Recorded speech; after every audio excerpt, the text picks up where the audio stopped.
Welcome to the Intimate Marriage Podcast, where I teach educated, successful couples how to have incredible, passionate relationships so that you can stop compromising and start feeling fully alive in your relationship.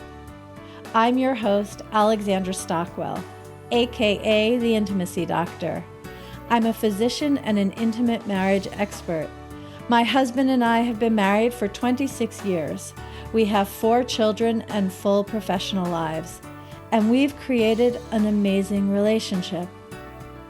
I've also shown hundreds of couples how to do so as well. If you want to deepen your understanding of your own relationship and learn to access new heights of emotional, sensual, and erotic intimacy, you're in the right place. I will show you how. Now let's dive in. Welcome, everyone. We are about to have a conversation with Dr. Pranay Parikh, whose wife is not joining us because she's more private, but he has so much wisdom and so much to share about how to have a successful relationship. So I'm going to say a little bit more about him in a moment, but first, welcome to the conversation. Thank you so much for the opportunity. Yeah, I feel like you and I have developed a friendship through podcasting because you and Dr. Peter Kim host the Leadership and Growth Accelerator group for physicians, which I am so glad to be a part of. In fact, I'm going to say something about that, which is that I've been a physician entrepreneur for a really long time, but I didn't know any physician entrepreneurs until I joined your group. And it has been like oxygen that I didn't know I was missing. You and Peter Kim have created such a beautiful community of people who have things in common, all being physicians, and are at such different stages of growth as entrepreneurs. I just think you've created something so special, which just right off the bat tells me that you're very wise about relationships. Did you know how well that would work when you started it? No, so as you know, and when you joined, it was right in the heart of COVID, right? We were going to do something in person. We switched to virtual. And there just felt a need, right? A need for connection, especially entrepreneurship. I know you've been doing it for a while and your story is amazing that you were able to do it really without much inspiration or many resources, and we talked about it a week ago on my podcast. And you've been able to do so much. And we wanted to give people that story, right? That inspiration. You've been a mentor to many other podcasters in our group. And it's just nice seeing someone kind of follow their mission, follow their goal. And a lot of times, just like in your story, you didn't know exactly what you were going to do, right? When you left medicine, but you knew you needed to do something, right? And having that inspiration, having all those stories. And then there's also people that are able to answer questions like, what kind of microphone should I use? What kind of other stuff? And they have that shared experience of medicine, right? Because if you say, hey, I'm Dr. So-and-so, and you're a medical doctor, you know that they've gone through the same stuff, right? Medical school, tough, right? Residency, tougher, right? And so it gives you that shared experience. It's almost like the starting of a race, right? You're starting at the same place. So you're able to know and really connect on a deeper level. Yeah. It's also interesting to hear what you say, because in terms of building my business and being successful as an entrepreneur, I don't feel like I made it up or exactly figured it out on my own, although I guess I did. And it's kind of part of being an entrepreneur to not realize that that is happening while it's going on. But the thing that I want to say, and that I find personally so fulfilling in the Leadership and Growth Accelerator, is that it actually was healing for me. It was healing to integrate my physician identity with my coach and entrepreneur identity, which really were largely separate.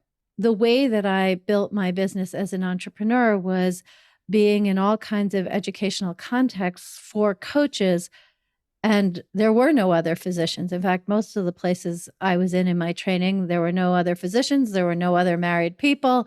But that's not so important right now. What I want to say is that there was a way in which my physician self was just not part of my entrepreneur self. I didn't know how to really integrate them, so I kept them separate. And the reason I'm emphasizing this is that this is what happens in relationships a lot as well, that we have some part of us that we just don't know how to bring into the relationship. And whenever I'm talking about uncompromising intimacy and bringing your whole self to the relationship, I'm talking about something which is very, very similar to the experience that I had joining a robust, kind, supportive, inspiring group of physician entrepreneurs, because myself as a physician and myself as an entrepreneur got to be married. I'm both of them now, and I feel so much more alive and vibrant because of it. And this is the very principle that is relevant in relationships, where entrepreneurs don't know how to be entrepreneurs and spouses, or maybe you come from another culture than your spouse and you don't know how to bring that in, or you navigate a disability. Like, it can be overt things, and it can also just be that you had a different childhood or different passions and hobbies. But the opportunity to learn how to bring the whole self to the relationship is so valuable. And I feel like you have given me that opportunity, not in relationship with you, but in relationship with myself. And did you feel like something was missing, or did it just come to, did you come to the realization that, wow, now that physician part is open to me? Honestly, it's very funny to be saying all this, because I am so against compromise in relationship, but there's a way in which unwittingly, as is often the case, I was compromising in my relationship with myself because I settled.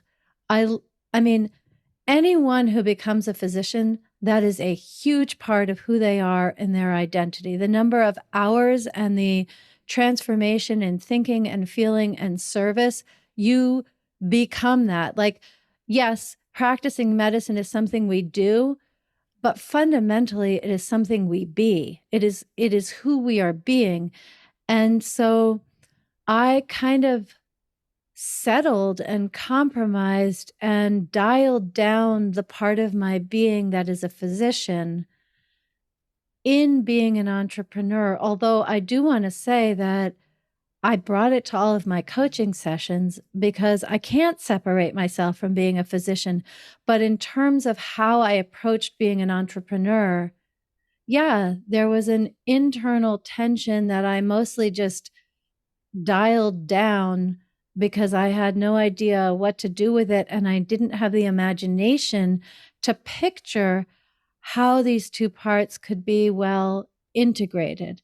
And really, I would say that what the Leadership and Growth Accelerator has given me is lots of models, and most of all, a fundamental permission to integrate these two aspects that I didn't know were in such tension as they were until it was resolved. Yeah. And, our goal is to really have as many doctor entrepreneurs as possible. Even over the past 2 years, we've seen how important that is, right? And I feel that a lot of doctors want to do something either inside or outside of medicine, outside of their clinical duties, right? And there's often a pull, right? That tension, and they feel that they want to do something more, and they don't either have the idea that they could do it, right? Or the tools or resources to be able to do it. So that's what we're trying to create.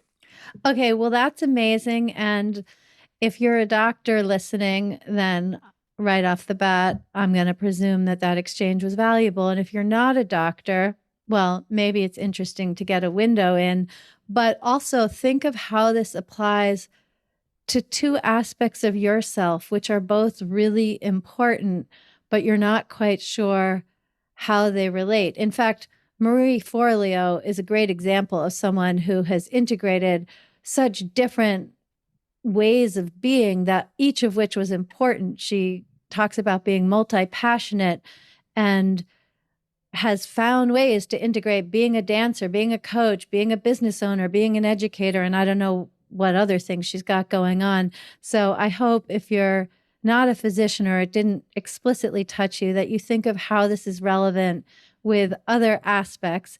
And now, however many minutes into this podcast, I want to read Dr. Parikh's bio because I didn't know most of the things in it. So he is a medical doctor, serial entrepreneur, online course creator, and podcast host, a really wonderful podcast. Will you say the exact name of it for anyone who wants to look it up? Yeah, from MD to entrepreneur. From MD to entrepreneur. What a great, clear title. Okay. His unconventional journey to medicine helped him learn the skills to excel in entrepreneurship. He's helped launch a 7-figure online course, buy over $1.1 billion in real estate. I'm going to say that again because it's really fun to have those words come out of my mouth. He has helped buy over $1.1 billion in real estate and helped hundreds of physicians launch their own businesses. His goal is to help launch 10,000 physician-led businesses. And I want to say that my husband has taken one of your real estate courses and we've invested accordingly. So we've both benefited from your teachings. Will you tell us about your unconventional journey to medicine? Yeah. So, like most people, I wanted to be a doctor pretty young, so around 5. And then, kind of like what you were talking about, being multi-passionate, I just had a lot of things I was into, and even till this day, I kind of just follow the yellow brick road of whatever interests me and figure that the money will work out. So in college, I was pre-med, but I was also a molecular biochemist. I worked as a marine oceanologist. And then I worked as a biochemist for a little bit. Then I went into med school in the Caribbean. I got residency, but not at the greatest place. And the program was actually falling apart. And I transferred to USC, University of Southern California, as a second year, which only a handful of IM residents are able to transfer programs at all. That's internal medicine, yes. Yes, yeah, internal medicine. And then I graduated, did pretty well, wanted to go into Palm Crit. But, my Palm Crit resume it looked okay, but it didn't look like I had a singular focus in trying to get into fellowship like other people do. I don't, I was doing all this other stuff. I was doing real estate. I was doing. I mean, you were doing real estate while you were a resident, while you were in medical school? No, so I did. So in medical school, I would do art shows, like curated art shows where the money would go to Doctors Without Borders. Because art is something I'm very passionate about, and charity. In residency, I saw that there was a bunch of art on the wall. I asked my program coordinator, I was like, how do people decide what's on the wall? Like, can I be part of that committee? He was like, no, that's not going to get you into Palm Crit. Because that's what they care about. They want me to get in, And so I applied. I got a bunch of interviews. I even said no to a couple that were in cities that I didn't want to live in. And my wife was saying, like, it sounds like you don't want to do this bad. I was like, like I want to do Palm Crit, but I also want to have a decent life. Like, I don't want to be in the middle of nowhere for 3 years when it's going to be the toughest part of my life. So then I applied. I didn't get in. And then I applied again. And the second time, I had been working in a job where they didn't have ICU coverage overnight, so intensive care, which is what pulmonary critical care is, the fellowship in. And I was doing all types of pulmonary critical care. I had 100 intubations in my first year. I basically run a 40-bed ICU. And one of the questions, this was at Stanford, they asked me, they was like, if you're doing all this, why do you want Palm Crit fellowship? And probably should have prepared for that question. I was like, I wanted more training. I want to be better at what I do. But I think they could see that I was like pretty satisfied with where I was. and I ended up not getting it. And I'm pretty happy. It's probably one of the best things that happened to me. And we can get deeper in this. Like my relationship with my wife just progressed so much further. We got engaged, we got married, we had a kid, we bought a house. We were able to really do that because I didn't spend 3 years, 100-hour weeks doing fellowship. Yeah, let's get into that. It's actually kind of fun that we haven't really talked about your marriage yet, but I know that it has really developed alongside all your other identities. So, yeah, take us back to when you were clear you weren't going to do the fellowship. Then what else happened inside in relation to the woman who's now your wife? Because not doing the fellowship does not inherently mean that you would have gone the route of committed marriage. Yeah, I think it would have happened probably anyways, but at a lot smaller scale. So we had a pretty big wedding. It was up north, like right along the ocean. And it was an Indian wedding. It was like 4 days long, Mm, mm. So we were able to do that. And it's something, my family's been really looking forward to, and as have I, right? And I think when you're in medicine, a lot of times everything else gets put on hold, right? Fortunately, new medical students and residents are realizing that they need to have some balance, and there's some work requirements, work hour requirements, but it's still 80-90% of your life. So I realized that when I didn't get the fellowship, that all this time happened, all this time opened up, right? So I was able to do more hobbies, but my wife and I were able to travel, which is something we're very passionate about. And the travel together, where you're spending 24/7 together, really helps us get closer. What is one of the trips you've taken and how did it influence your relationship? Yeah, so we've been to a lot of places. We've been to Japan with my family and her. We went to Barcelona. Barcelona. I didn't realize I got an Airbnb, but it was a room and not the whole Airbnb.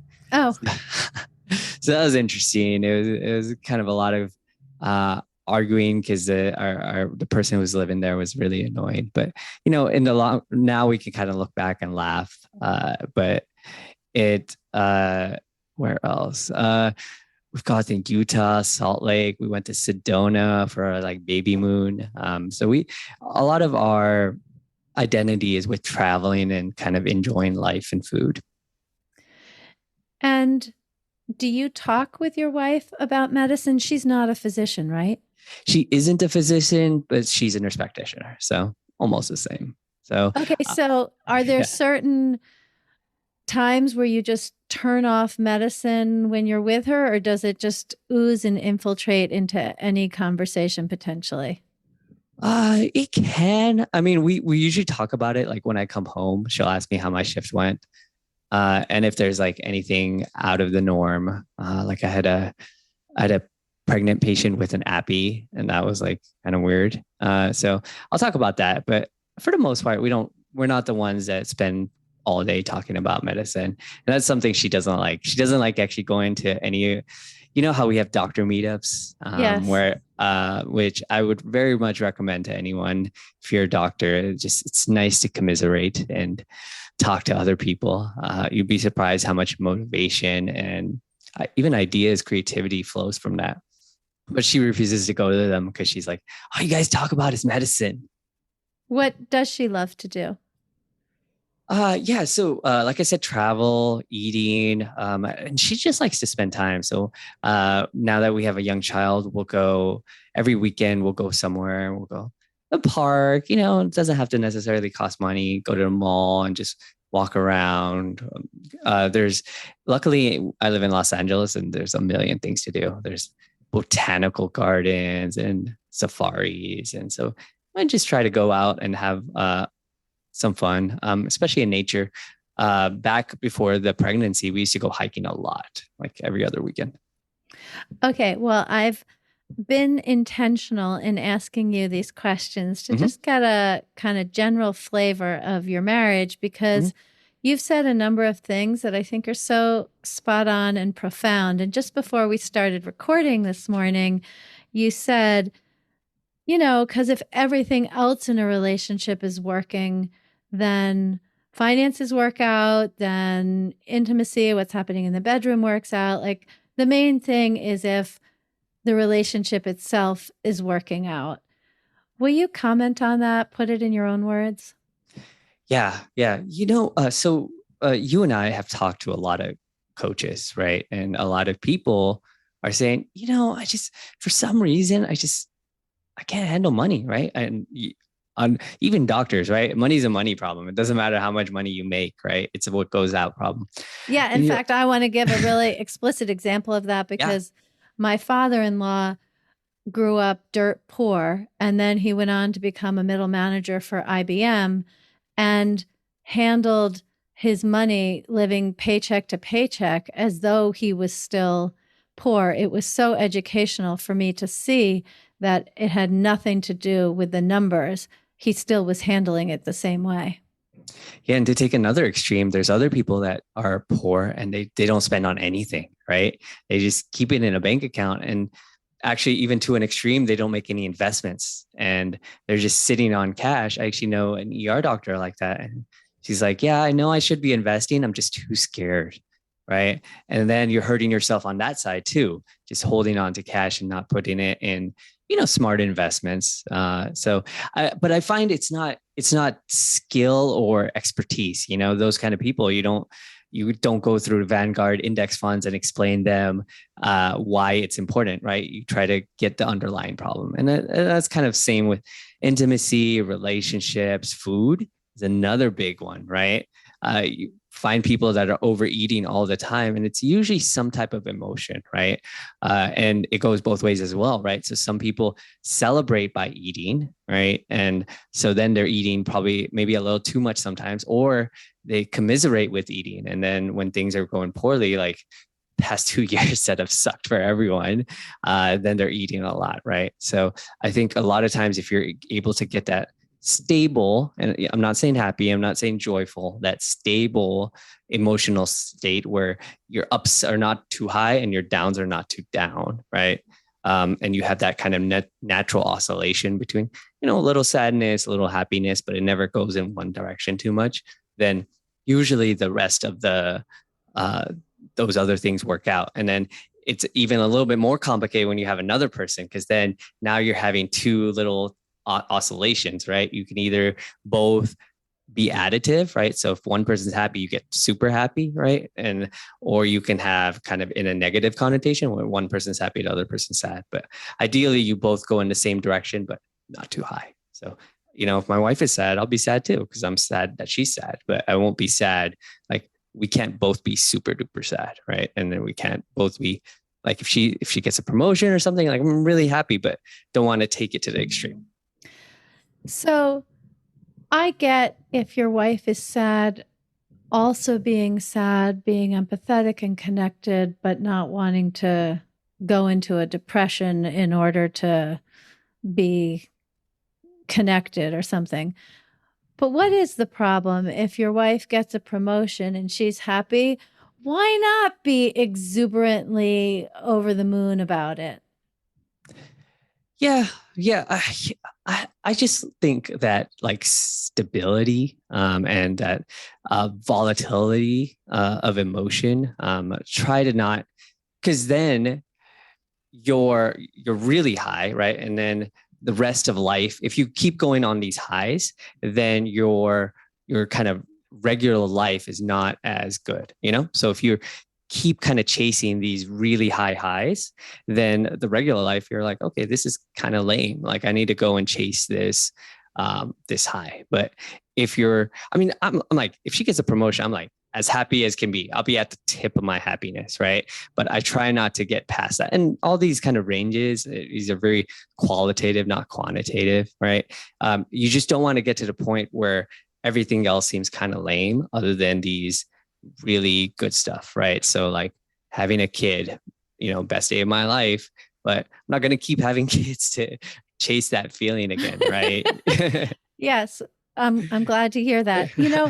It's so interesting because I think of it, I actually have the same view, but I think about it differently. I think about it less in terms of a kind of stability or neutrality between the highs and the lows, and more about the level of intensity of the emotion that we get used to. And this is a generally applicable conversation with universal relevance, but it's also very uniquely relevant for physicians. And I actually remember myself when I was doing a rotation in the pediatric ICU when I was an intern. And when I was an intern, I already had two children. I had one just after my third year of medical school and one just before my internship. And so I was in the pediatric ICU. And what that means is that every single patient there is in a life or death situation or life and death situation. It could be an unexpected accident of some kind, it could be a chronic illness, like whatever it is, there's just nothing casual ever about being in the pediatric ICU. And so that's where I was 90 hours a week with that level of intensity through which I needed to, of course, be professional and stable and not let the expression of my emotions match the intensity of the circumstance. But I was feeling it. And then to come home and see my children walking, which is a total miracle. It is a total miracle. And yet, all kinds of basic things like walking and feeding themselves, or just a lovely greeting and kiss and embrace with my husband, I really had to very consciously be present to those things because while doing my pediatric ICU rotation, my set point was for a certain level of intensity, and those things didn't. It's like they didn't cause my radar to go off because they were such mild stimuli compared to that intensity. So I feel like learning to appreciate, to slow down enough and smell the roses very literally, or feel sunshine on my face and be gratified by it, or to eat something delicious and really let those flavors nourish me and savor them, that is just a really different way of expressing the same phenomenon you're pointing to. Would you agree with that? Totally, totally. And to use your terminology, it'd be, let yourself feel that intensity, but don't let it change your set point. Yes, exactly. And it is kind of incredible and part of becoming a sovereign adult to realize how much we actually can determine our set points. And so it can feel like it's something that just happens to us, but we have a lot of choice, whether we raise it, lower it, or specifically keep it the same. You may think like use different language, but it just sounds like you've put a lot of attention with your mindset and your emotions to keep tabs on having your set point at a healthy place. Would you say something about how you do that? And particularly, think of the man listening whose wife is ultra emotional from time to time, and he finds that destabilizing. What guidance do you have for him? Yeah, yeah. And the one downside I'll say to that is sometimes people will say, "Oh, like that, you don't look that happy," But my set point is actually pretty happy in general. So, like, I'm not gonna show like a humongous like I'm happy, but like it's not like jumping up and down happy. So I think it all kind of starts internally, and when someone else affects your set point or your emotions, I think a lot of it is that you have some turmoil inside, right? Not always, in the hospital, someone could be going literally schizophrenic, right, and affecting you. But I find that once I'm able to really find kind of my core and stay there, that I'm able to clearly see what other people are going through. So, quick example, and I think this was the story that you were talking about when we talked about before. So, my wife got mad at me for not locking the back door at one time, and what happens? People forget, right? Or I think I was carrying something, and she blew up, right? And I was like, it's just a door, right? Things happen.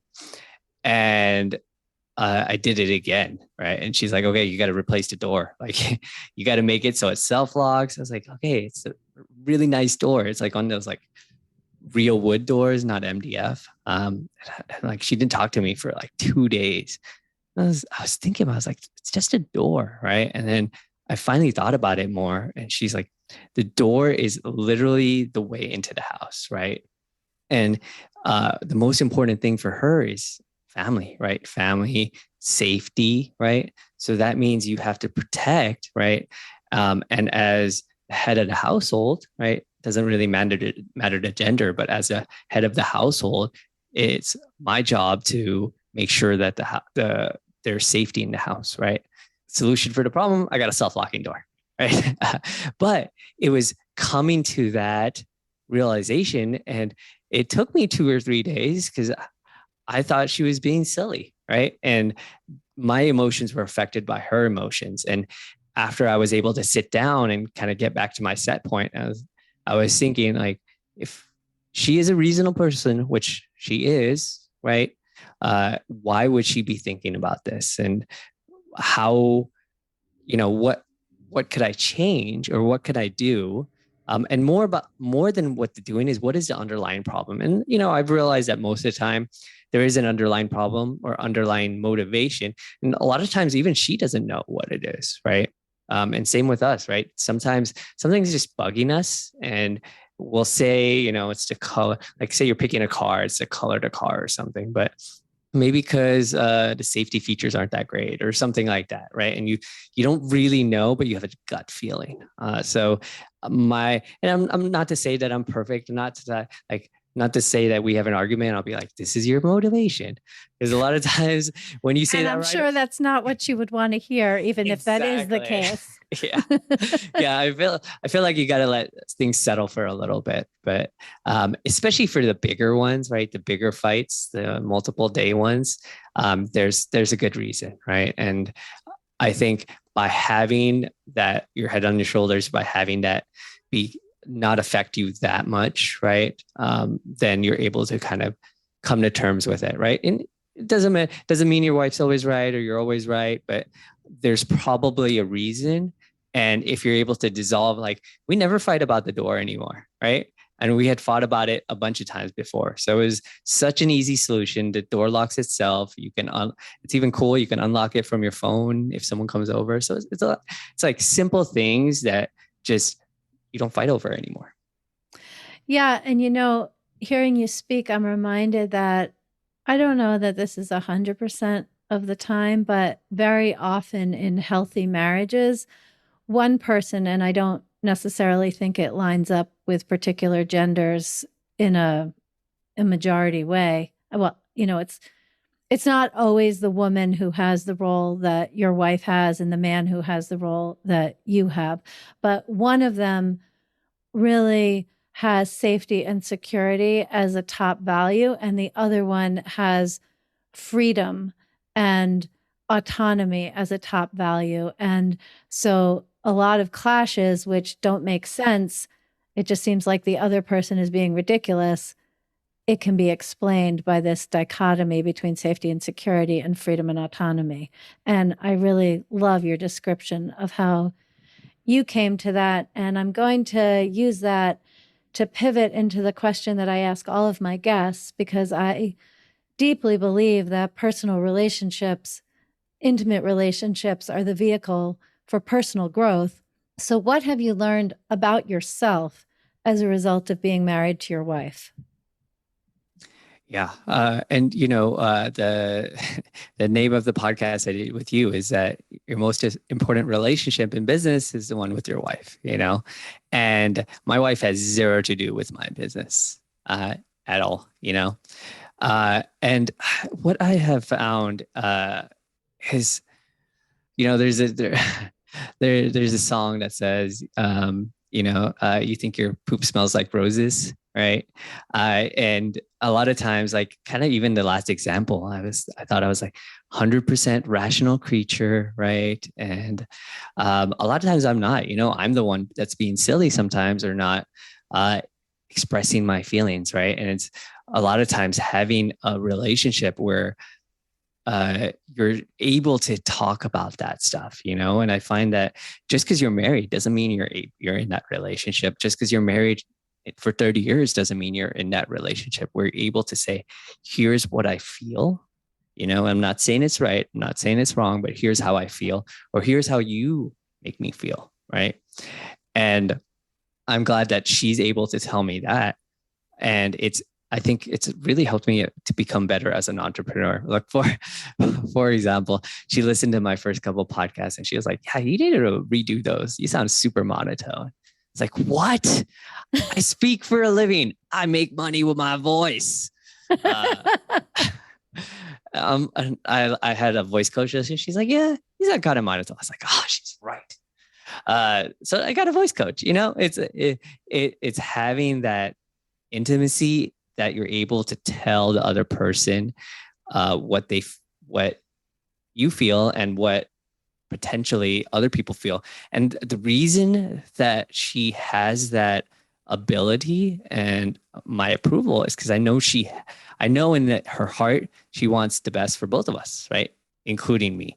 So anytime she says, and she's usually pretty sarcastic because she knows I can take it, but yeah, she'll be like, yeah, yeah, I got sick of it because it was too monotone. It's like, oh, really? But that's like our relationship. And I was like, oh, I like a laugh, and I got a voice coach, so like it works for us, But I think it's really helped me grow to have someone on my side. If you're boxing, like on my side of the ring, that I know 100% wants the best for me and is honest. Okay. Have you ever found it difficult or difficult to remember or just forgotten that she's on the same side of the ring as you? Because what you're describing is awesome, Mhm. but to always remember that and believe that, that's unusual. I think I would say it's gradual, right? So it's as our relationship deepened. So she wouldn't do that in the beginning. For example, I was a poor resident and I lived in Koreatown, and my apartment was like pretty dirty. And it was like built in the 1900s, and she would still come over and like hang out with me all the time. And then finally, when I moved, she was like, "Oh, that place was so dirty. I hated going there."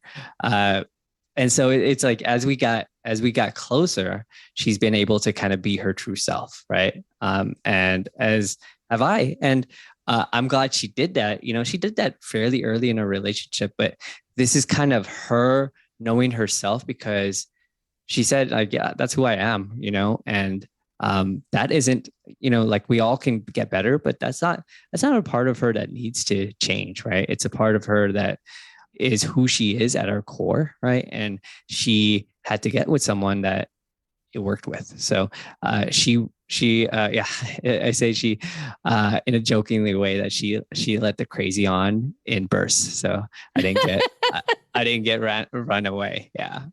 That's good. So you could keep your set point where it belongs. Yeah, yeah, yeah, yeah, yeah. And I think it's that kind of graduated intimacy.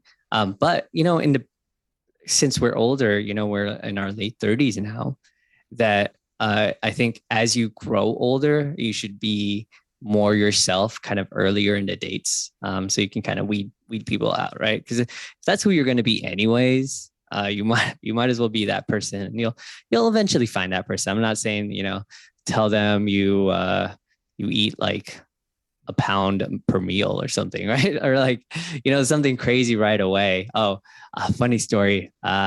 So my wife would have a full meal before we would go out so that she wouldn't think I would think she was like obese, but she weighs 100 pounds, but she can eat like a monster. And so she would have a full meal and then have another full meal with me. And most of our dates include eating out. So, I yeah, love that. It's like Scarlett O'Hara, yeah. except that she then ate like a bird on the dates. Okay, well, thank you so much for sharing on such a wide variety of topics. How can people follow you and whom would you like to be following you?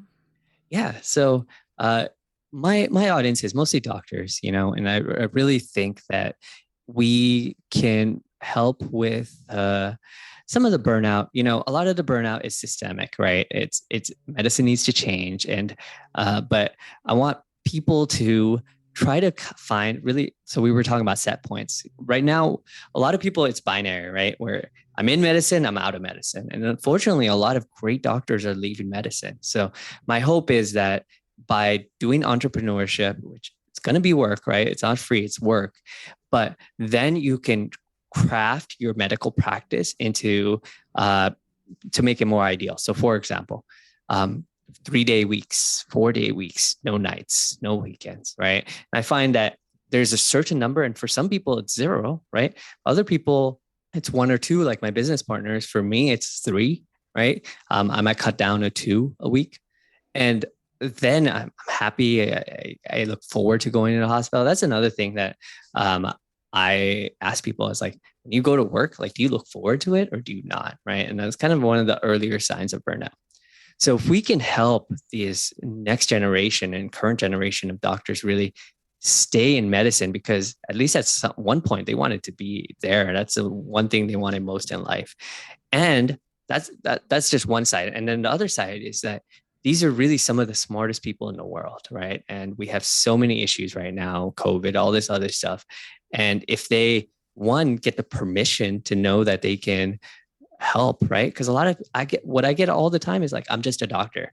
Uh, you're probably one of the smartest people in the room, right? And the most resourceful, and the most resilient, right? So you can get through entrepreneurship. You need someone to tell you you can, right? And then you need some of the tools and resources to do it. So you told everyone that we have our accelerator. That's a membership, paid membership, but podcast is free. I interview experts like yourself on how to improve entrepreneurship and really give them the skills to start, right? The skills, the permission to start. So you could reach me at FromMD.com. My email is info at FromMD.com. And I also do a lot of real estate that we didn't really talk about, which is AscentEquityGroup.com.